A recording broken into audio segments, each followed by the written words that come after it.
Sọ fún gbogbo wa, ìwà tá a bá wù lónìí yóò sọ̀rọ̀ nígbà tó bá dọ̀la. It makes feeling that I'm paying this tribute to my late uncle because he's dead, and we are all very sorrowful despite that. Although he's at a fairly ripe age. Yeah, fairly ripe age. You can quote me again, yes. And we are also happy that we coming behind, we are able to see the end, and we thank God for his life. My late Pa Julius Olatunji Dada was a consummate accountant. I don't know him with any other thing than accounting. And by God's grace, he rose to the zenith of his profession. I mean the pinnacle. He was a finance director in a private-driven sector before he retired. And at retirement, he was still very, very agile and hardworking. He was always working, and we thank God for his life. We did not know him with criminality, all those evil things that are synonymous with professionals nowadays. We did not go with him. We thank God for that. And I want to tell you that when at all time, he was a lavish entertainer and giver. Till when he moved and got married around 1969-70 to Abule Jesha, we were always with him. And when he was working at University of Lagos, Bursary department, and if I were younger then, I would have advised him to stay more at University of Lagos. He would have become the bursar of the university. I know it, but he left for private sector. But we still thank God for his life, and he is very, very industrious, and by God's grace, he will do very well to the end. We thank God for his life, and there is nothing we can say than to fear him well and say adieu. Thank you very much. May his soul rest in perfect peace.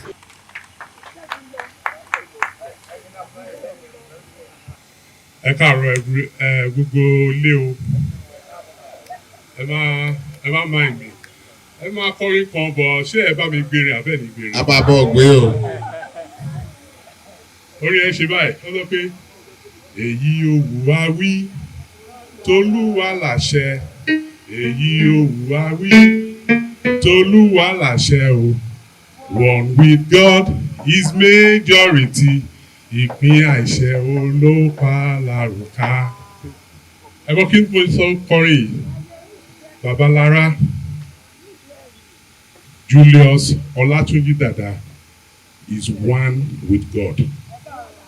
Màá dẹ̀ sọ reason tí mo sọ bẹ́ẹ̀ fún yín. Ṣé rí sometimes tá a bá ń ṣe oore ẹni. So nígbà míì téèyàn bá ṣoore tán báyìí, ẹlòmíà sọ pé ó ní owó lọ́wọ́ ní ló ṣe kí ni o ló ṣe ṣe orí ẹ̀. Màá fún yín ní encounter kan tí mo ní. Ìgbà tí máa padà lọ sílé, dáàdì mú mi lọ sí bank. Ìgbà tá dé bank ẹ̀ mo never gbàgbé bank ẹ̀ was First Bank. Ó wà ní Ìjú Ṣàgáwé yẹn. Ó bí láti bank kan gangan nìyẹn lójú títì yẹn. So ìgbà tí mo débẹ̀, ìgbà tí dáàdì débẹ̀, wọ́n fẹ́ fún mi lówó ni pé kí n máa fi padà sílé. Wọ́n á lọ bá báńkà ẹ̀. Àwọn láyé ìgbà yẹn kò tí ì sí gbogbo computerized digitalized business ta ní nísìn. So ẹ láti kọ́kọ́ lọ sẹ́yìn, wọ́n á gbé ìwé jáde, wọ́n á fi wá kó fún mi. Ṣé rí ìgbà míì báyìí téèyàn bá ṣe oore, èèyàn máa ń rò bóyá ó ti ṣe kékeré ni. But dáàdì tèmi mọ̀ ní ibi ìgbà tí mo ń dàgbà pẹ̀lú wọn, dáàdì máa ń nọ́ra ẹ̀tàn ni. Ó máa ń nọ́ra ẹ̀tàn fún gbogbo ẹbí ni. Ṣé rí dáàdì tó wà mí báyìí tó sùn sí bí báyìí sìn, tí bọ́dì wọn wà mí báyìí, ó ti spend everything about himself fún ẹ̀gbọ́n, àbúrò, ẹbí, ọ̀rẹ́ àti ojúlùmọ̀. Nítorí ẹ̀ ni mo yí máa ń sọ fáwọn èèyàn pé àmọ́ nǹkan tí àwọn èèyàn pass through, especially èèyàn tó bá wà very benevolent. This man here was extremely benevolent. He cannot afford to see somebody suffer where he is. Yes, like my cousin said, Daddy loved life. He loved life to the fullest, but he loved people more than he loved life. He is a man that stands for everybody you can think of. He will spend for the church. I remember when we were in a white garment church, but the church is always a pillar of wherever he finds himself. So Sherry, èèyàn tó wà mí báyìí, ẹ bá wa dúpẹ́ lọ́wọ́ wọn. Most of us àwa mí báyìí tó ti ṣe ní oore, àmọ́ orí oore tó ṣe fún wa. The man spent himself. And my prayer for us is that when it is time for every one of us to go, we are not going to go with anything at the end of the day. But we will go and people like myself will come and tell you, by the way, Elimamo, èmi ni mo gbé lọ́dọ̀ dáàdì, mo dàbí firstborn ẹ̀gbọ́n lára ni mo jẹ́ nínú ilé yẹn. So mo gbé níbẹ̀ for 7 to 8 years kí n tó padà sọ́dọ̀ àwọn òbí títí tèmi.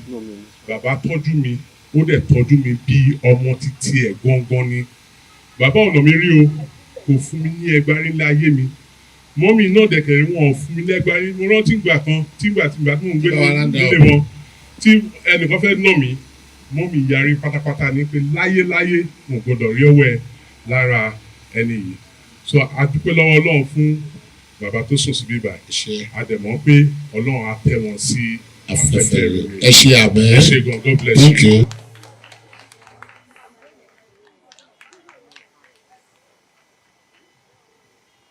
Praise God. Ní orúkọ Jésù Kristi. Fún gbogbo tí o mú ká máa gbọ́ tàbí ká máa wò báyìí lọ́wọ́lọ́wọ́, a rí orí ọ̀fẹ́ ìgbà lọ́dọ̀ rẹ, Ọlọ́run wa gba ọpẹ́ wa. Ọpẹ́ wa àti ìyìn wa Ọlọ́run tẹ́wọ́ gbà á. A ti wà níwájú rẹ Ọlọ́run nínú ìkójọpọ̀ mímọ́ yìí. Ọba ìyanu darapọ̀ mọ́ wa. A fẹ́ gbọ́ ọ̀rọ̀ rẹ, Ọlọ́run kò yí ọ̀rọ̀ náà yé wa. Olùgbọ̀wọ́n jẹ́ ọgbọ́n lásán. Ọlọ́run gbọ́ àdúrà. Mísíwọ̀ Ọlọ́run, a ó yìn ọ́, Jésù, Olúwa wa. Hallelujah ńlá kan. Hallelujah. Ẹ jẹ́ á yìn Ọlọ́run lógo. Ẹ jẹ́ á ṣí Bíbélì wa sí ìwé Hébérù.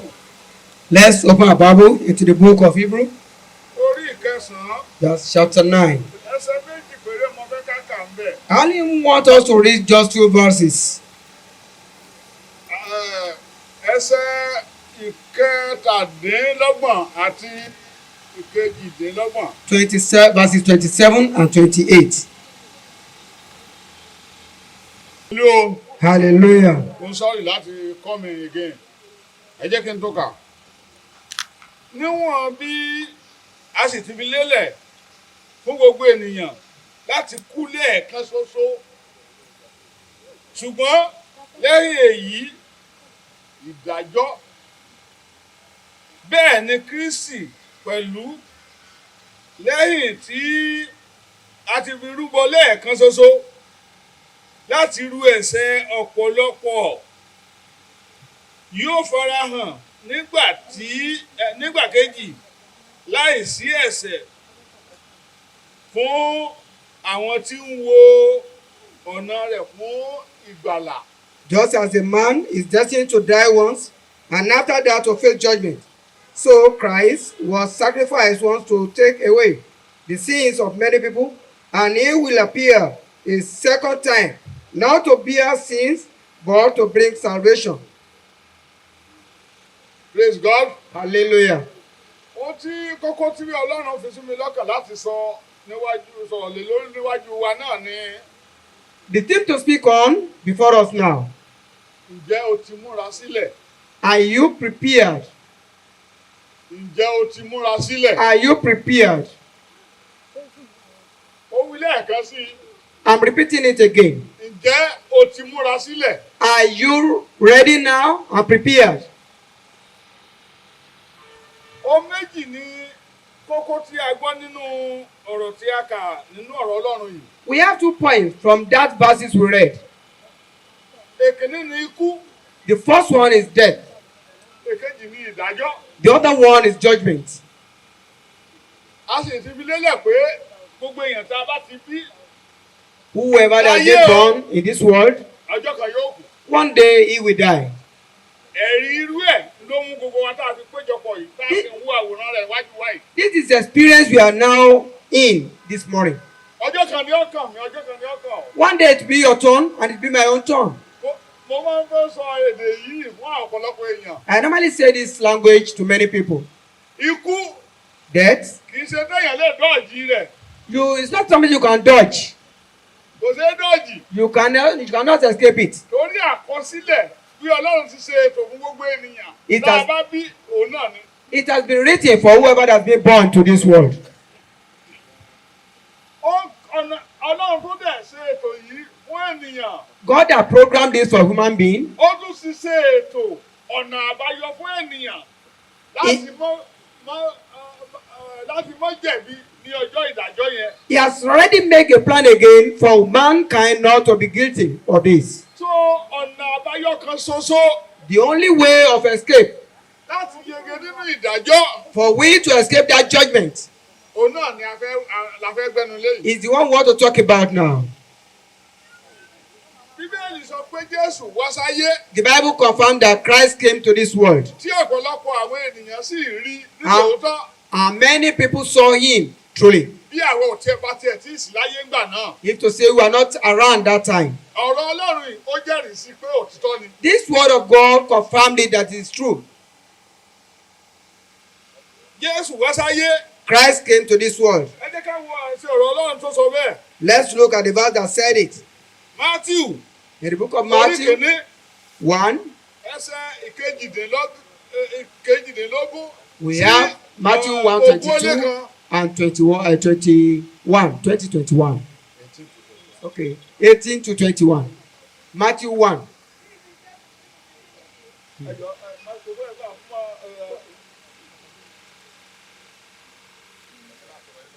Kó lè yá wa ní.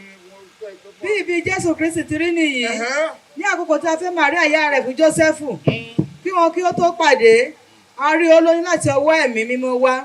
Jósẹ́fù ọkọ rẹ̀ tí ń ṣe olóòótọ́ ènìyàn, kò sì fẹ́ dójú tì í ní gbangba, ó fẹ́ kọ̀ ọ́ sílẹ̀ ní ìkọ̀kọ̀.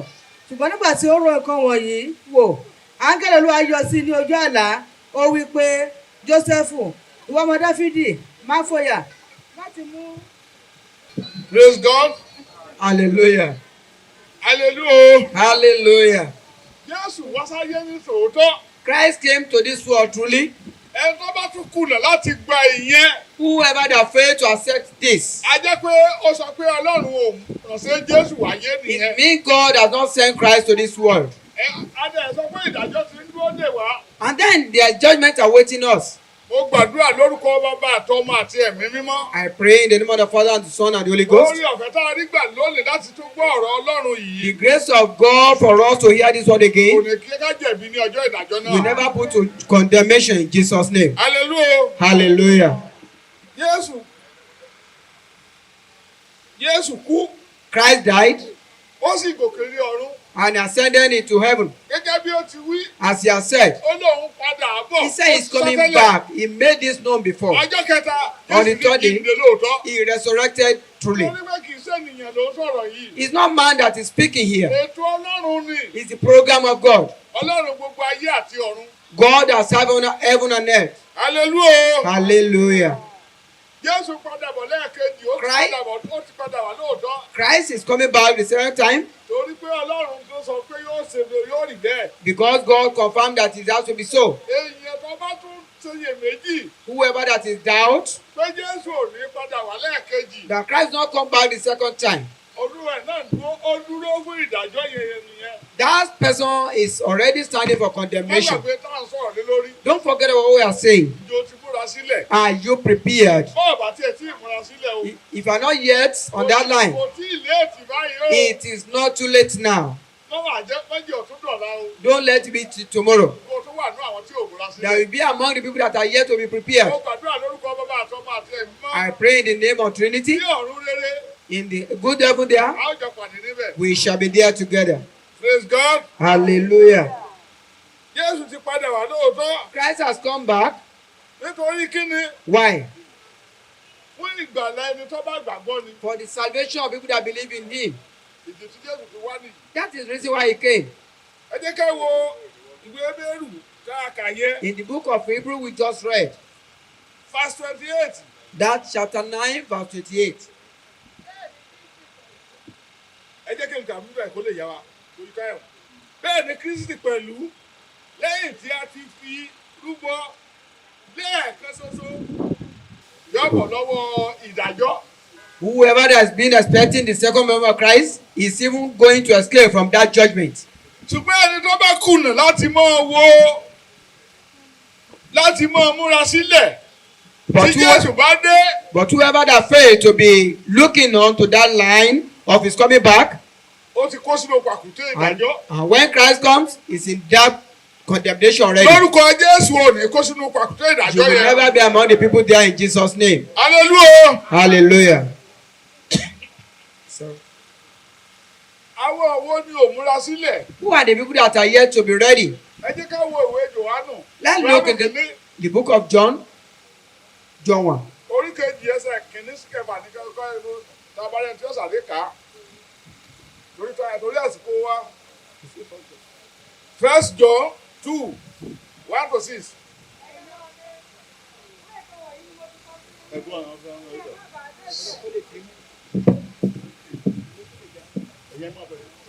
ni mo kọ sí yín kí ẹ̀yin kí ó má bàa dẹ́ṣẹ̀ bí ẹnikẹ́ni bá sì dẹ́ṣẹ̀ àwa ní alágbàwí lọ́dọ̀ bàbá Jésù Kristi.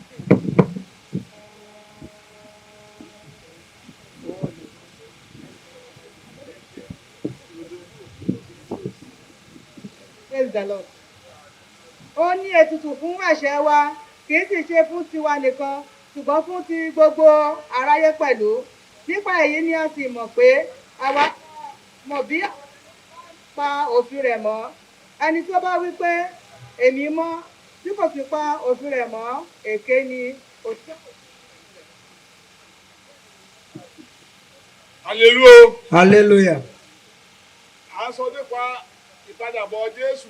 We are talking about the second coming of Pé Christ. ǹjẹ́ o ti múra sílẹ̀? We are now asking you, are you prepared for Bọ́ọ̀ bá sì Him? tí ì múra sílẹ̀. If you are yet to be prepared Gẹ́gẹ́ bí orí ọ̀fẹ́ tí èmi àti ẹ̀yin rí gbà lónìí. for the grace you and I are having now, Torí ọ̀rọ̀ táyà ń sọ yìí. for what we are saying now, Kọ̀ọ̀kan bàbá wa Júlíọ̀sì. it doesn't concern our Father again. Kò kàn àwọn mọ́. It's not concerning Him Ó ti again. lo ìgbà tiwọn. He has spent His A own sì kó time. àwọn ẹ̀rí ìgbé ayé wọn. We have the testimonies of His life. Kí ni wọ́n sọ nípa tiẹ̀? What are they going to say about you and am I Himself Nígbà tá a bá lọ. when we live? Gbìyànjú láti múra sílẹ̀ wá. Try to prepare from now. Hallelujah. Hallelujah. Àwọn tí kò múra sílẹ̀. People that are yet to prepare, Ẹ jẹ́ wo ìwé Hébérù. in the book of that Hebrew, Orí kẹwàá. chapter 10, 29 to 31. 29 to 31. Mélòó mélòó ni ẹ rò pé a ó jẹ olúwa rẹ̀ ní ìyà kíkan ẹni tí ó ti tẹ ọmọ Ọlọ́run mọ́lẹ̀ tí ó sì ka ẹ̀jẹ̀ májẹ̀mú tí a fi sọ ọ́ di mímọ́ sí ohun àìmọ́ tí ó sì ti kẹ́gàn ẹ̀mí oore ọ̀fẹ́ nítorí àwa mọ ẹni tí ó wí pé ẹ̀san ni ti èmi olúwa wí pé èmi ó gbẹ̀san àti pẹ̀lú olúwa yóò ṣe ìdájọ́ àwọn ènìyàn rẹ̀ ó wẹ̀rù ni láti ṣubú sí ọwọ́ Ọlọ́run alààyè. Praise God. Hallelujah. Gbìyànjú. Try. Má ṣubú sí ọwọ́ Ọlọ́run tó dá ọ. Don't fall into the hands of God that created you. Gbìyànjú láti múra sílẹ̀ Try to be preparing dé ìpadàbọ̀ Jésù. for the second coming of Jesus Christ. Ǹjẹ́ o ti múra sílẹ̀? Are you prepared? Bàbá wa Julius Our father Julius Ọlátúnjí Dàda. Olatunji Dada, Gẹ́gẹ́ bí ẹ̀rí tá à ń gbọ́ nípa wọn báyìí. as the testimonies we heard about him, àwa lè sọ gbangba pé We can say categorically bàbá that múra sílẹ̀ our father prepared tó tó di ọjọ́ tí ó sùn nínú Olúwa yìí. before the day he slept. Nítorí náà, Because of this, kẹ́ ẹ ronú pìwàdà you have to repent ká lè bá àpá gbogbo ẹ̀ṣẹ̀ wa rẹ́ for your sin to be washed. kí àkókò ìtura kó lè bá àdé bá wa. For the time of comfort to come unto you. Ẹni tó fẹ́ gba ìtura lọ́dọ̀ Ọlọ́run. If you want to receive your comfort from God, Ọ̀nà àbáyọ kan ṣoṣo ni kó ronú pìwàdà kó nu ẹ̀ṣẹ̀ rẹ̀. he must think about one way of escape. Think about your sins. Tí ò bá ti sí ìrònú pìwàdà, If there is no repentance, kò lè bọ́ lọ́wọ́ ìjìyà. he cannot escape that punishment. Gẹ́gẹ́ bí a ti kà nínú As has been written ìwé Hébérù in the book of Hebrew, orí ìkẹsàn-án that's chapter 9, ẹsẹ̀ ìkẹta ọdúnlọ́gbọ̀n. that's 27. Hallelujah. Hallelujah. Àdúrà mi tó wá sọ́kàn mi tí wọ́n tó sùn tí wọ́n tó wí lẹ́ẹ̀kan sí rèé. My prayer again for you is this. Gbogbo àwa tí a jọ wà nínú òkòjọpọ̀ yìí. All of us gathering here, Lórúkọ Bàbá àtọmọ àti ẹ̀mí mímọ́. in the name of the Trinity, A bọ̀ lọ́wọ́ ìdájọ́ ìgbẹ̀yìn ayé. we are going to escape the last judgment. A sì lọ sí ọ̀dọ̀ Jésù láti lọ ọmọ sinmi. We shall rest before Christ. Hallelujah. Hallelujah. Mo sọ nísìnyí ọ̀rọ̀ tí mo fẹ́ sọ tó wá sọ́kàn mi. What I'm saying just come to my mind. Mi ò mọ̀ bóyá mo náà tí ẹ kàwé dáadáa tí ó lè dá ìbéèrè mi yìí. I don't know, maybe you have some people that are more learned. Bí bẹ́yàn bá wá sáyé. If somebody come to this world, Tó bá pẹ́ pọ̀ láyé bá a ṣe ń gbọ́ lóde òní. no matter how long you may live in this world, Torí màmá kan tá a lọ sí ní ọ̀sẹ̀ kẹta lélẹ́yìn. 3 weeks ago we went to bury a woman. Torí àdéjẹ́ fẹ́ lo iye ọdún yìí o. That's why I want to use this age. Ó gbé 100 ọdún ó lé mẹ́wàá. He was there, he was in this life 110 years. Tá a bá rí téèyàn bá pẹ́ pọ̀ láyé lóde òní. If you live longer in this world, Ọ̀pọ̀lọpọ̀ náà ń gbọ́ ni pé ẹni tó bá pẹ́ pọ̀ jù náà ni ó lò bí 100 ọdún àti ọdún mẹ́wàá. somebody that is even live longer may be on that 1,000 Bàbá 110. bẹ̀rẹ̀ tó tún lórí ọ̀fẹ́ torí Ọlọ́run ló ń ṣe gbogbo ẹ̀ kò yé àwọn ènìyàn. If there's a grace from God, A lè rẹ tí ó pe 100 àti 20 ọdún. then there are some people with 120 years. Tó bá dẹ̀ wá gbogbo wa ga jù. If it's above that, Kó pé 150. then àádọ́jọ ọdún. Ẹ jọ̀ọ́, Please, ètí mo fẹ́ béèrè rèé. this is the question I want to ask. Ẹ jọ̀ọ́, ta ló lè sọ fún mi? Who can tell me Ọdún mélòó ló wà nínú láéláé? how many years is forever? Ètò yìí máa lọ gbé lọ́dọ̀ Ọlọ́run tó bá ronú pọ̀nà láyé tó bá bọ́ lọ́wọ́ ọ̀dájọ́. Ibi tó lọ ọmọ gbé lọ́dọ̀ Ọlọ́run láéláé ni ó pè é. How many years is he going to be you going to be living with God? Ẹjọ́ ọdún mélòó ló wà nínú láéláé ẹni tẹ àwọn tó yìí tẹ kàwé dáadáa. Maybe you have some mathematicians. Ẹnìkan How tó bá many dá years is ọlọ́pàá it dá that forever? Ẹjọ́. Somebody to answer us that.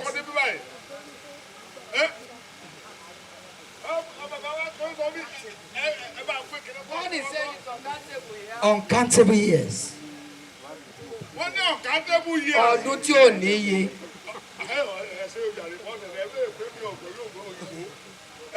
Wọ́n ní ọdún tí ò níye ní. It's uncountable years. Nínú 100 ọdún tàbí 120 years. Maybe between 100 and 120 years that we are going to live in this world. Àti uncountable years. And the year that has no end. Wọ́n ló yẹ kéèyàn ọjọ́ àwọn ọdún méjèèjì. Which one do you need to fight for? Ṣé ètò olùlàyé tó gbogbo ẹgbẹ̀gbẹ̀ ọgbà fún ẹgbẹ̀ jù 150? Is it the one in this world that struggle from 1 to 2 to that 120? Ọlọ́run ló ní ìgbẹ̀yìn ayé. Or the one you are going to spend with God when you leave this world? That year that's no content. Èwo ló yẹ kéèyàn máa dùn. Which one do you struggle to be in?